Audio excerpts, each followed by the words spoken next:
Bite into a stacked sandwich made with Hero Bread, and the only thing you'll think is delicious. You won't think it has up to 19 grams protein, 11 to 32 grams of fiber, or just 0 to 5 grams net carbs. But it does. Hero Bread. No compromises, just loaves, buns, tortillas, bagels, and noodles packed with flavor. Right now, get 10% off at hero.co with code IHEART. That's HERO.co, code IHEART. All figures per serving of Hero Bread. See nutrition facts on hero.co. Healthcare can feel complicated. That's why Optum uses technology to connect the people and processes that make healthcare easier, more affordable, and more effective. We're making it clearer for you to know exactly what your benefits cover. And to help you better manage your health, we're coordinating care between your doctors and your technology. We believe better, simpler healthcare is always possible. That's healthy optimism. That's Optum. Visit Optum.com to learn more.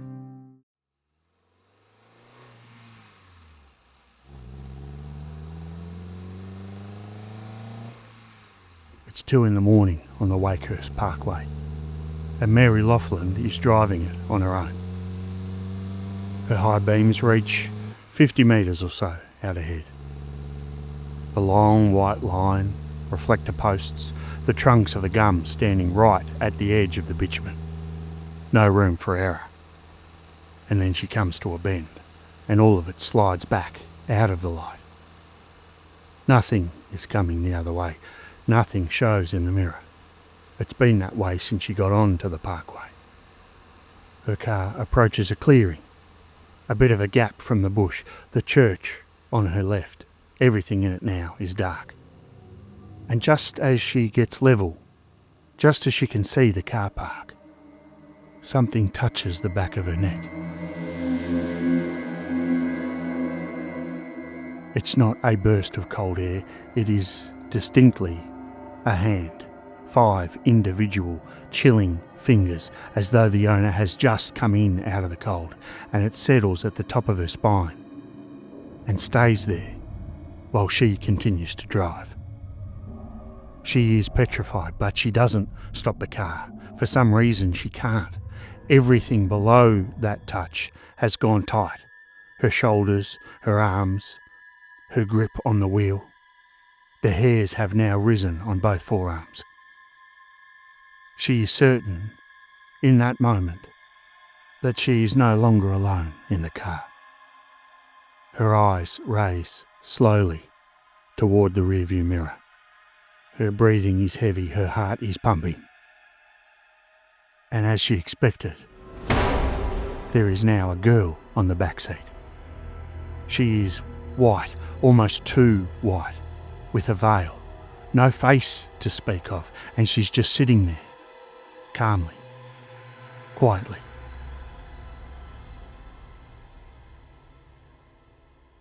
This is, of course, just one woman's story. Except what makes it harder to dismiss is just how many other people have described a similar experience on the same 14 kilometres of road, going back more than 50 years.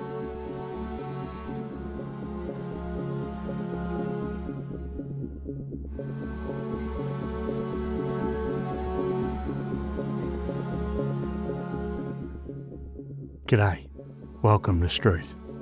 I'm your storyteller, Mark, and today we're covering a request from Marie and several others. We'll be travelling along Sydney's northern beaches. 14 kilometres of road that runs from Seaforth up through the Garigal National Park to the top of Narrabeen Lagoon. In daylight, it is a commuter route with a congestion problem. After dark, it is unlit for the vast majority of its length. And it has a reputation it has held firmly for more than 50 years. And we're not talking about one ghost or one incident here. It's a series of inexplicable events that have called this place home. And so, tonight, we're going to drive it. South to north, Seaforth to North Narrabeen. I'm going to tell you all of those stories, in the order that you'd come across them if you were sitting behind the wheel. We'll be exploring both what people say they have seen on this road, and also what the record definitively tells us has actually happened along this stretch. And to be honest, I don't know which is more frightening. So I'll drive, you can ride shotgun. Let's do it.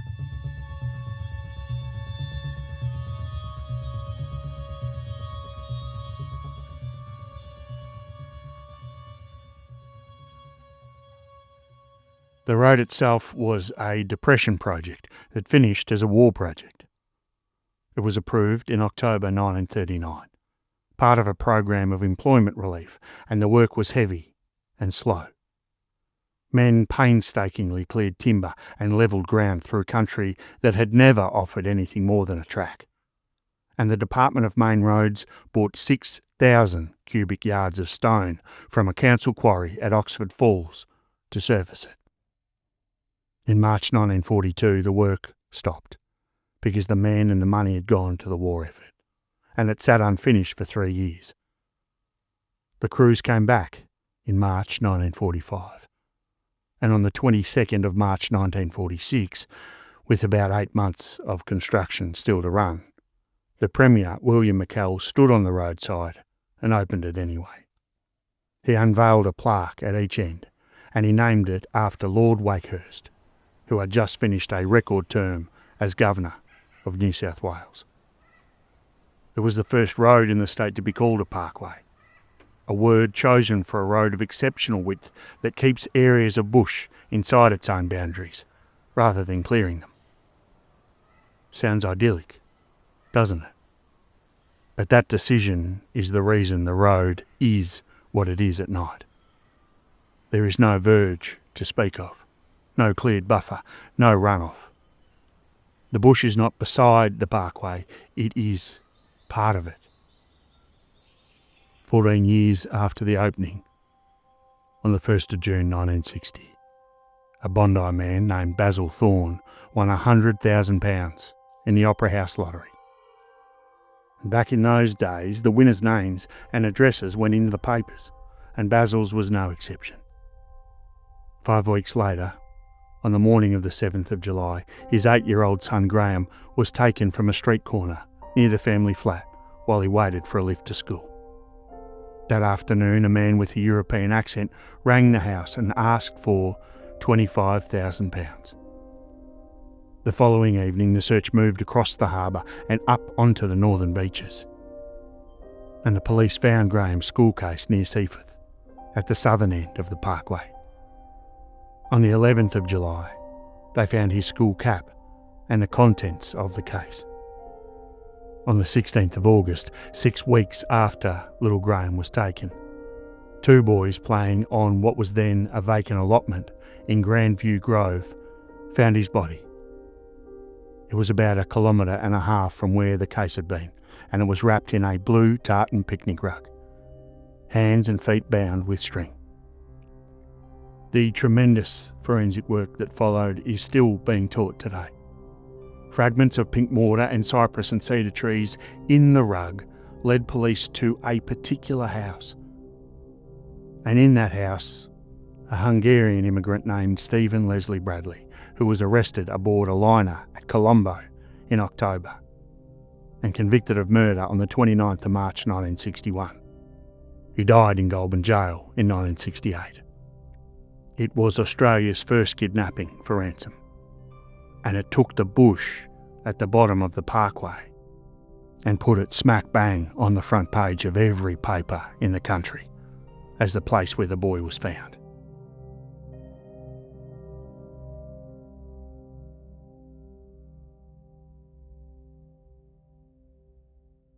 North of Seaforth, the road climbs, crosses Warringah Road at French's Forest, and then the streetlights stop. It's 1 lane each way, and there's a limit of 80 that a good many locals treat as a suggestion rather than a rule. Possums and wallabies cross it all night, and a great many of them do not make the trek unscathed. Wet weather closes the low section near Middle Creek several times each year. This stretch is also, for anyone with something to get rid of, a very useful part of the parkway. Nothing fronts onto it, From the lights at Warringah Road, you are inside unlit bush in under a minute, with no houses, no shops, no side roads for kilometres. And the scrub grows close enough and thick enough that anything lying a few metres back from the seal is completely invisible from a car. There is no reason for a driver to stop out there and nobody to notice one who does. On the 2nd of April, 1995, in bushland a short distance off the road at French's Forest, a body was found. It was that of Frances Tazzoni, a 21-year-old science student at Macquarie University who'd been missing since the 29th of March. Her blue sports girl bag was nearby, with her university books and her purse still sitting in it. The post-mortem found a bruise on her neck, consistent with a broad ligature, a scratch on her cheek, and defensive injuries on her fingers. Frances had fought back. The Crown case was entirely circumstantial. Frances had been in a relationship with John Serratore since school, on and off, and had become volatile enough that an apprehended violence order was taken out against him in late 1994. But by early 1995 they were seeing each other again, and she had decided this time to end it for good. And so, on the evening of the 28th of March, she spoke to him by phone and agreed to meet him the next day on her way home, to return each other's belongings. I won't go into the details, but what convicted him in the end was fibre. The only physical evidence at the scene was a handful of coarse fibres stuck to the soles of her shoes, and those fibres were matched to the carpet in John's car. Serratore was found guilty in 1998. That conviction, however, was overturned on a point of law, and he was tried again in 2000, and a second jury convicted him. He was sentenced to a maximum of 20 years, served just 13, and has maintained his innocence throughout. But something changed after that incident. After 1995, the way people drove that road changed. And perhaps it changed most for young women.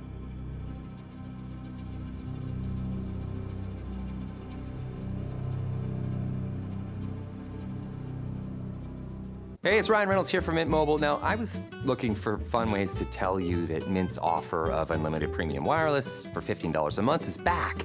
So I thought it would be fun if we made $15 bills. But it turns out that's very illegal. So there goes my big idea for the commercial. Give it a try at mintmobile.com/switch. Upfront payment of $45 for 3 months, $90 for 6 months, or $180 for 12-month plan required. $15 per month equivalent. Taxes and fees extra. Initial plan term only. Greater than 50 gigabytes may slow when network is busy. See terms.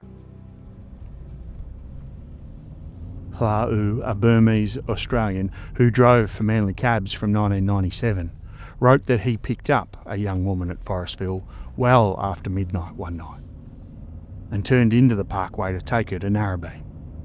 She'd been asleep on the back seat for part of that trip, and just near the Oxford Falls lights, she woke up, saw where she was, and instantly started screaming at him to turn around.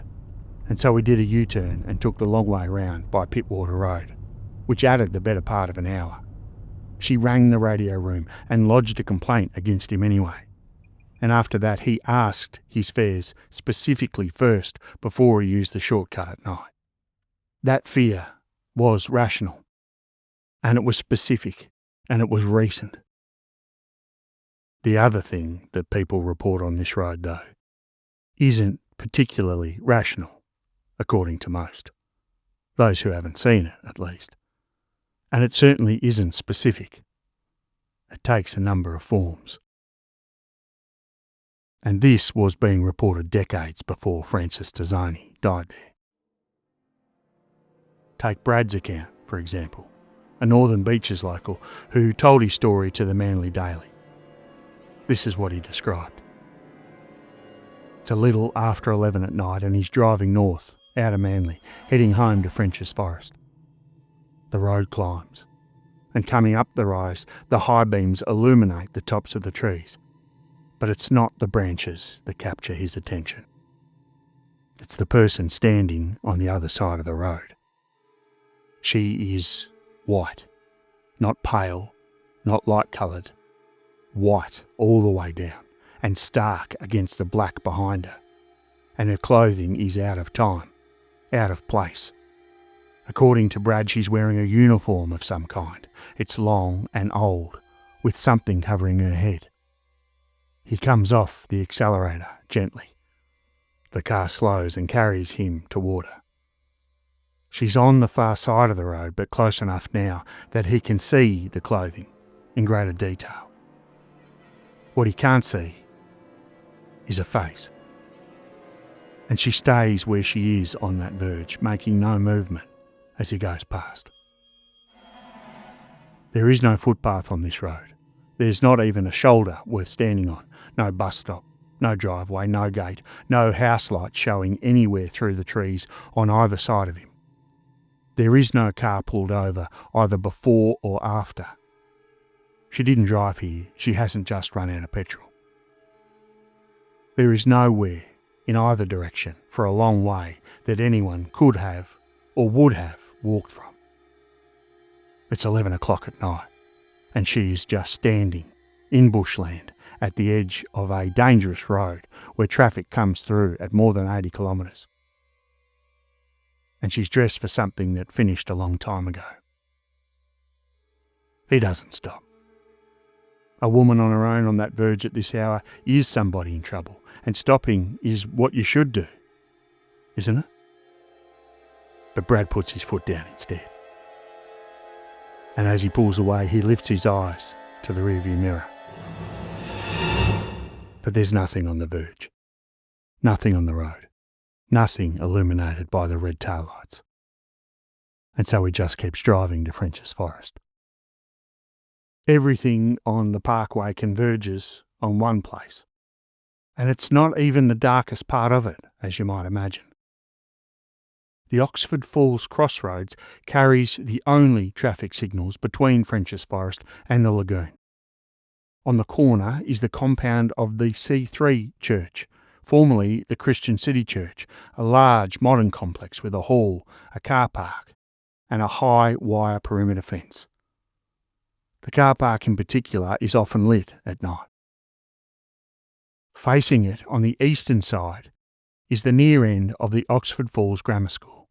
What you can see from the intersection is a car park and a soccer pitch, with the school further back. And as you make your way out of 6 kilometres of unlit bush, they are the first built things you see. And then, in a flash, they're behind you, and the dark and the bush closes in again.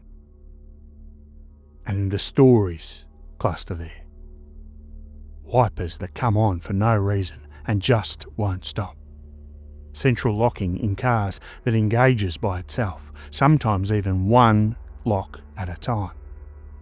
Radios that drop into static instantly or jump dramatically in volume. And the crossing seemingly pressing its own button. Locals, of course, have stories about who the woman is. It goes that a visiting nun from Scotland was run down at that intersection 30 or 40 years ago, back when a different church stood on the site, and that she's been trying to flag down cars ever since, desperate for help. Stuck. It's a story that the local cabbie that we mentioned, Hla-U, heard plenty of times as he carried passengers along the parkway. He drove the peninsula for Manly Cabs for 4 years, from 1997 to 2001. And the reason that we've brought him up a couple of times is that he published a long account of his time on the parkway on his own blog in November 2010, 9 years after the fact. And they are extraordinary yarns, to say the very least. I'll be sure to link to the blog in the show notes.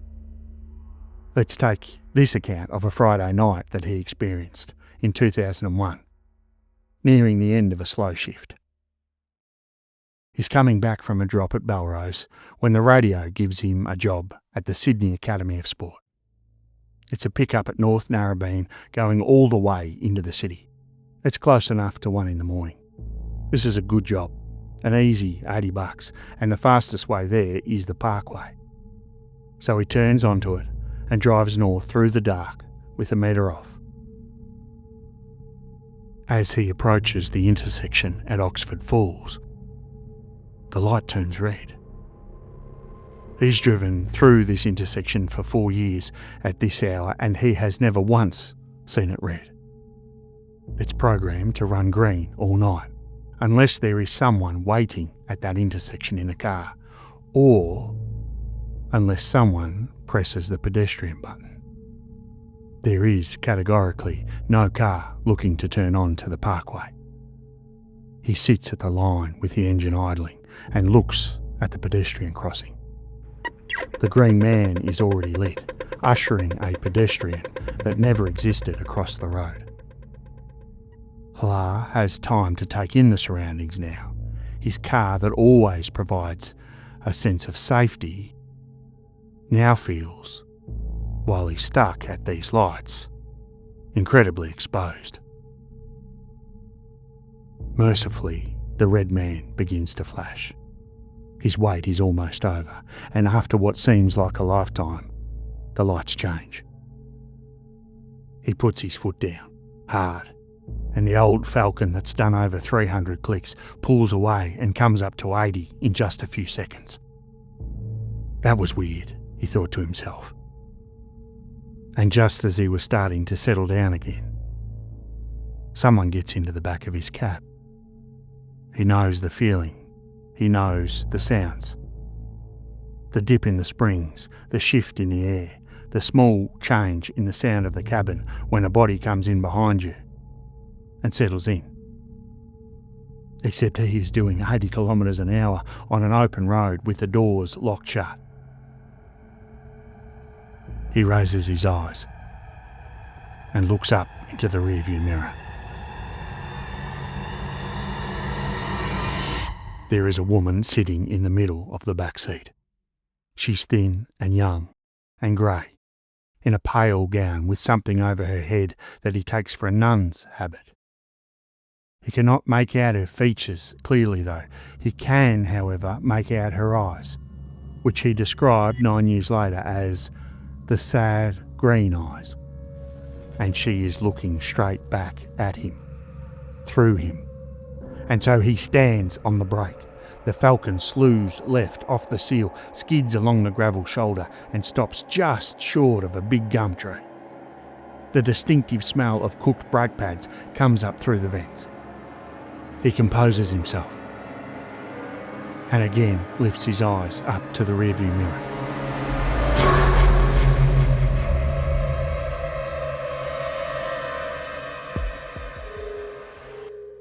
Nothing. He turns around quickly in his seat. That can't be possible. But the back of the cab is completely empty. He drives to the academy, finds the entrance lit up in the middle of the black, and collects an athletics coach from Melbourne, who takes one look at him and jokes that he must have seen a ghost. Hla wrote later that he never drove the parkway alone again at night. And so who is she? As far as I could figure out, the record is silent on that. There is no coronial finding, no newspaper report, and no local history that I could locate describing a nun killed at Oxford Falls in any decade. The name most often attached to her by locals is Callie, but that has no real origin either. The most serious attempt to answer the question has been made by a filmmaker named Bianca Biazzi, who grew up on the northern beaches and has interviewed around 100 people who say they've seen the woman on the parkway.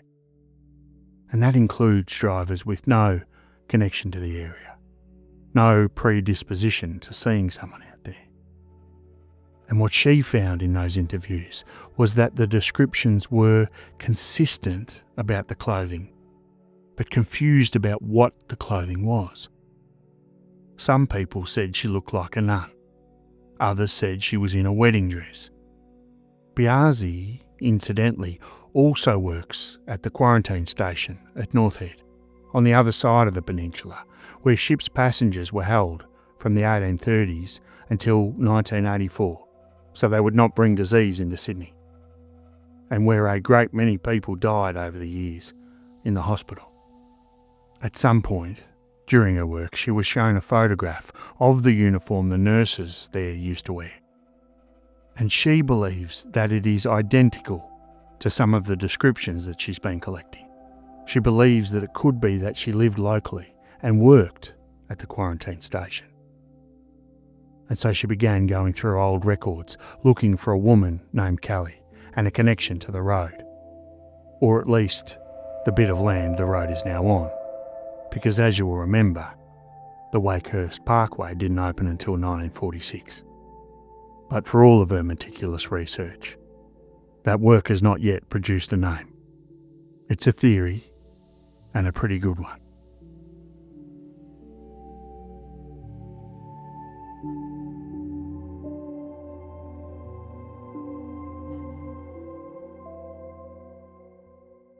Past Oxford Falls, the road runs downhill towards water. It crosses Middle Creek twice through a section local drivers call the Bends, which is the part that floods, and then it comes out along the western edge of Narrabeen Lagoon. On the left-hand side, a few 100 metres from the bitumen, there is a picnic ground and a car park at Deep Creek Reserve. The story I'm about to tell you is not a ghost story.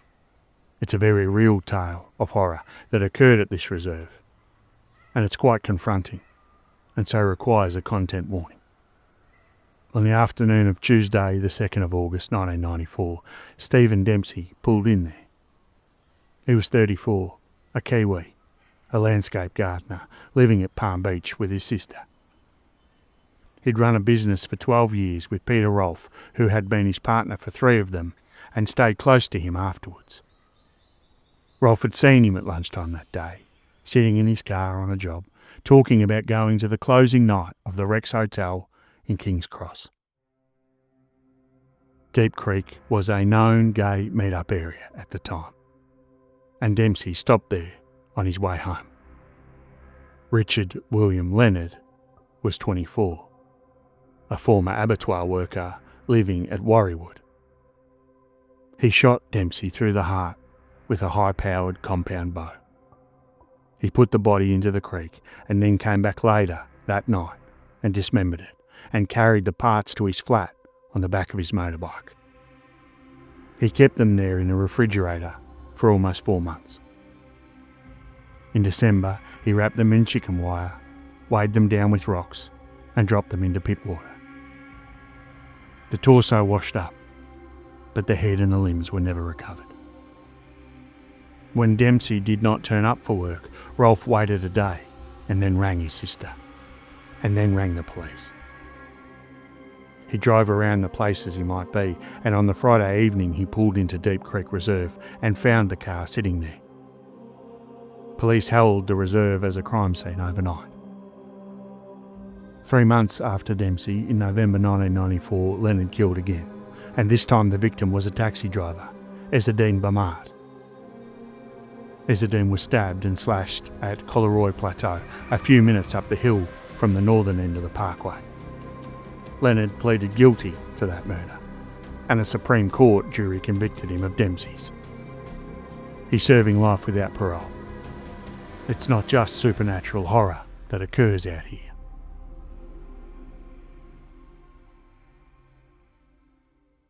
Sydney is right there. From the picnic tables at Deep Creek, you're about 20 minutes from Manly, half an hour from the harbour, inside a city of 5 million people. And what this corridor has always offered is 2 things at once. You can reach it from anywhere in the city inside an hour. And once you're there, nobody can see you. And that is what connects the deaths along this road. 14 kilometres of unlit bushland with a fast road through the middle of it, sitting inside a capital city with no houses fronting it, and no reason for anyone to stop. Graham Thorne's killer drove out here specifically from the eastern suburbs in 1960 to leave a boy's school case where he thought it would not be found. And he left the boy himself in scrub 1.5 kilometres away. And it took 6 weeks and the whole of Sydney looking to find him. Francis Tazzoni, was left in bushland off the same road in 1995 and lay there 4 days. Stephen Dempsey was shot at a picnic ground a few hundred metres from a state road on a Tuesday afternoon and was not found at all. And his killer came back to the same spot that night and worked on the body without anybody driving past seeing a thing. 4 killings, 35 years apart, with no connection between the people who committed them. And all of them arriving at the same 14 kilometres for the same reason: a dark privacy. Not surprisingly, Deep Creek Reserve now turns up regularly in accounts of paranormal activity on the parkway. It's described by paranormal investigators as heavy or oppressive. A place where equipment misbehaves and people feel watched. Bianca Biazzi has filmed there more than once, and she said that on one shoot, 2 of her actors were physically sick at Deep Creek, and others said they could smell blood.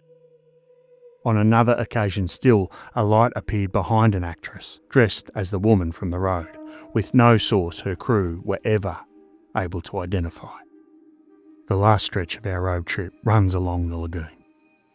The Sydney Academy of Sport comes up first, the buildings showing through the trees, the first lit thing for kilometres, and then the road straightens. The street lights start, and this time they keep going, one after the other, and they don't stop again. It all ends at the signals on Pittwater Road at North Narrabeen. And from there it's service stations and units and a surf club and other cars with people in them. And for anyone who has just seen something back in the dark, this is the part of the road they've been desperately waiting for. And the accounts all finish the same way. Not with an explanation and not with a driver going back for another look, but with somebody driving on until the lighting starts. And then just a bit further until there is a forecourt to pull into, with a person behind the counter. Safe, ordinary. Todd Fox runs Greater Sydney Paranormal Investigations, and he's spent plenty of time out there. He says he's never gathered any real evidence of an apparition on the road, which is a straighter answer than the subject usually gets. But he also said the whole place has a feel about it, and that what strikes him is the number of people who see something and then will not talk about it because they expect to be laughed at, including people he would describe as thorough skeptics. The ordinary explanation for the parkway is sitting there for us in plain view. That's a good one. It's 14 kilometres of unlit single-lane road, with blind curves, no shoulder to speak of. A speed limit most drivers ignore, wildlife moving across back and forth all night, and wet bitumen for a good part of the year. It's driven at its emptiest by people at the end of a shift, which is when human vision is at its worst and fatigue is at its highest. Every local, too, knows the story before they ever drive it in the dark. And so their imagination has an answer ready and waiting for a shrub or a road sign or a reflector to fill in the gaps. And as we've mentioned, the road genuinely has had bodies left along it. And so people are justifiably in a certain state of mind as they travel along at night. There is a collective memory at work here. But against all that sits 50 years of people describing a very similar woman. A young woman in pale clothing with a covering of some description on her head, standing on the verge or in the middle of the lane, or, if you're really unlucky, taking up a spot in the back seat. And all of this happens over the same couple of kilometres of road. It's reported by locals, but also by drivers who have never been there before, who don't know about the history. And they all talk about a uniform that none of them could really identify. She's never heard anyone. In every account she appears, she's looked at, and then she's gone.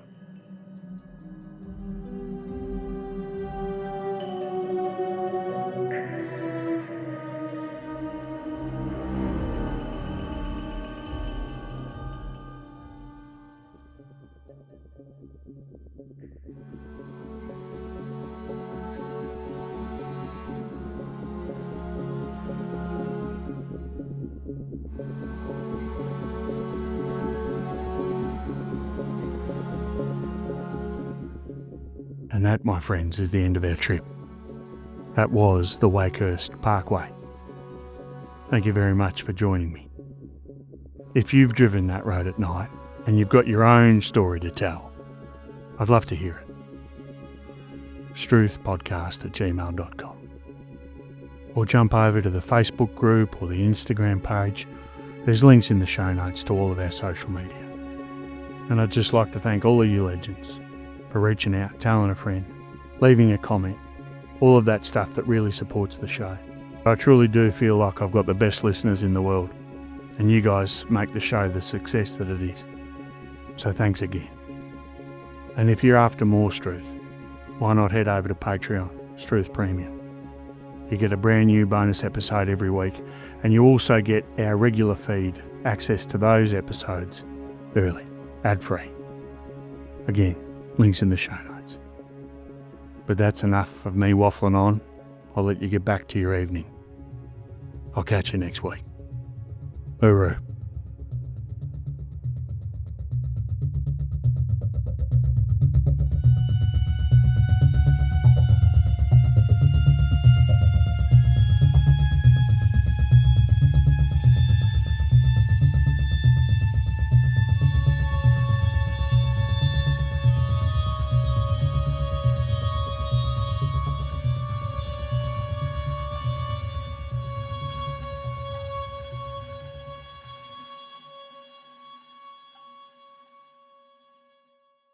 Some people use ChatGPT to answer questions. Others use it to get real work done.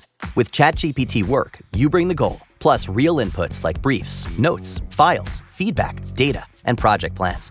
It can help turn them into an analysis, tracker, deck outline, prototype, or workflow you can review and keep shaping.